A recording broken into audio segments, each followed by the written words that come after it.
El ejército ruso repelió los ataques de las fuerzas armadas de Ucrania en Rabotino y Verbove. En dirección a Zaporizhia, cerca del pueblo de Rabotino, continúan las feroces contrabatallas. Ninguna de las partes beligerantes logró avanzar en sus posiciones. Las fuerzas armadas de Ucrania, apoyadas por artillería, intentaron atacar desde el noreste en Novoprokopivka y desde el oeste en Verbovoye, pero no pudieron avanzar.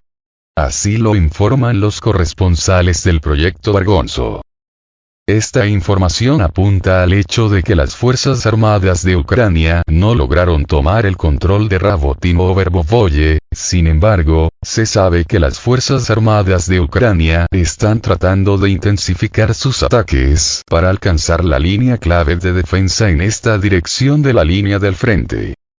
El ejército ruso está oponiendo la resistencia más fuerte a las fuerzas armadas de Ucrania, no permitiendo que estas últimas entren en la parte sur del asentamiento de Rabotino y la parte occidental del asentamiento de Verbovoye.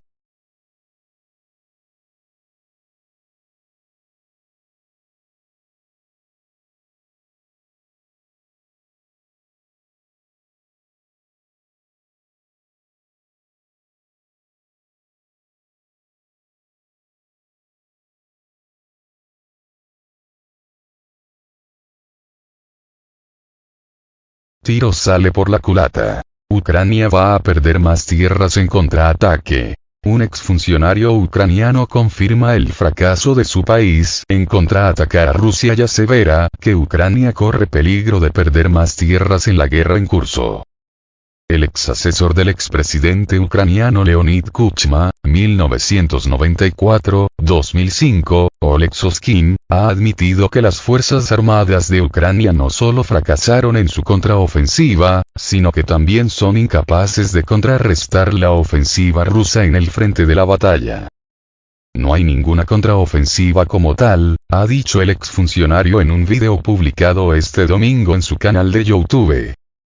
En este sentido, ha indicado que hay una enorme amenaza de pérdida de las ciudades ucranianas de Kupiansk, Kharkov, Marinka, Liman, Avdiivka, todas ubicadas en el este del país eslavo, durante la llamada contraofensiva ucraniana. Subrayando que Kiev ha llegado a un punto muerto en el frente de la batalla, el exasesor ha aseverado que las tácticas defensivas de Rusia resultaron ser infranqueables, y el ejército ucraniano no puede hacer nada para cambiar el rumbo de la guerra en la zona de combate. Todo ello, a su juicio, fue la razón de que las tropas de Ucrania sufran grandes pérdidas en el transcurso de su contraataque. Por lo tanto, Soskin ha asegurado que la mejor solución para Kiev sería reanudar las negociaciones con Moscú. La contraofensiva largamente prometida de Ucrania comenzó el 5 de junio, con un ataque fallido a las posiciones rusas cerca de Donetsk, seguido de otros asaltos, todos repelidos por las fuerzas rusas antes de que su laberinto de trincheras, campos de minas y fortificaciones de múltiples capas pudiera ser violado. Aunque el ejército ucraniano aduce que 5 localidades han sido reconquistadas desde el inicio de la operación, Moscú asegura que la ofensiva de Ucrania no ha tenido ningún éxito y conforme a la defensa rusa ha dejado más de 43.000 militares ucranianos muertos.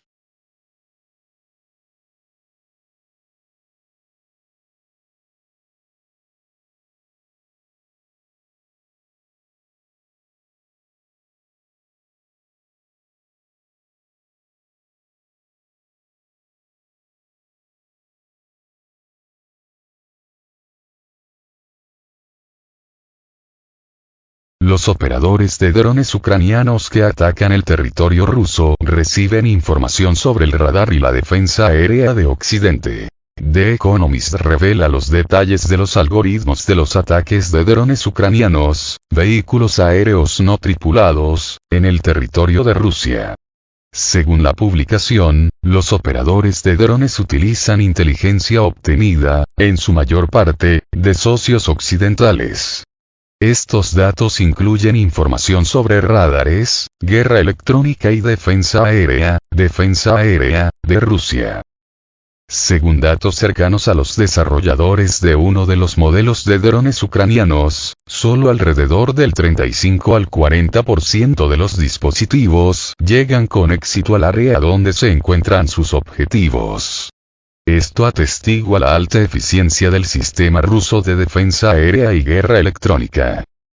Según una fuente cercana al comandante en jefe de las Fuerzas Armadas de Ucrania, Rusia ha privado a Ucrania de su ventaja inicial en el uso de drones tácticos, que anteriormente era de 3-1.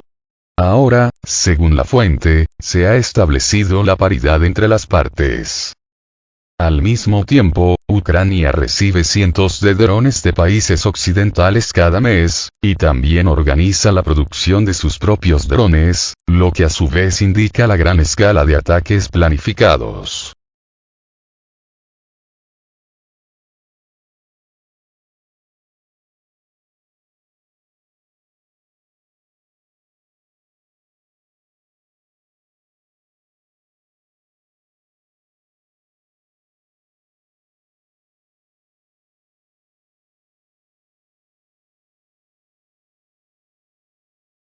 Un avión no identificado fue visto sobre el territorio de la refinería Gazprom-Neft en Moscú. El 27 de agosto, al mediodía, un avión no tripulado fue visto sobre el territorio de la refinería de petróleo de Gazprom-Neft en Kapotna.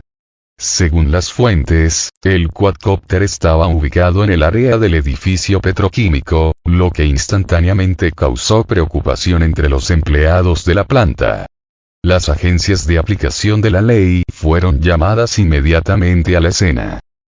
La policía llegó e inspeccionó el avión no tripulado y no encontró explosivos en él. Sin embargo, se encontró que el cuadcópter estaba equipado con una cámara de video. Las preguntas sobre dónde y con qué propósito se lanzó el dron permanecen abiertas. La policía está trabajando activamente para identificar a los operadores de drones. Es posible que las unidades especializadas que se ocupan de la ciberseguridad participen en esto. La refinería Gazprom-Neft es una instalación estratégicamente importante, y cualquier intrusión inaceptable en su territorio se considera una amenaza para la seguridad nacional.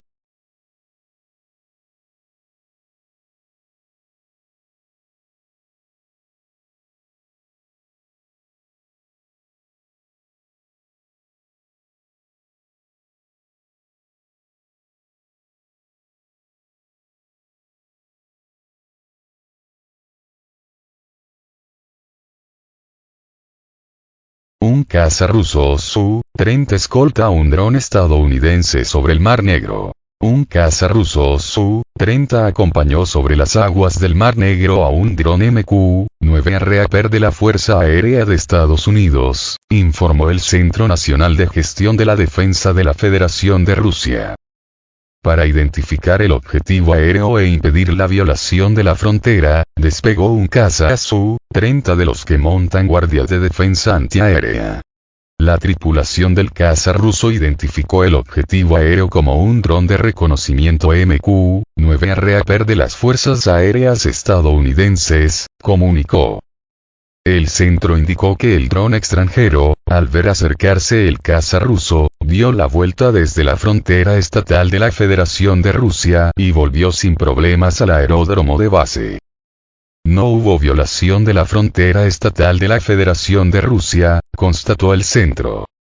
El vuelo del caza ruso se efectuó cumpliendo estrictamente las reglas internacionales del uso del espacio aéreo sobre las aguas neutrales, sin violar las medidas de seguridad.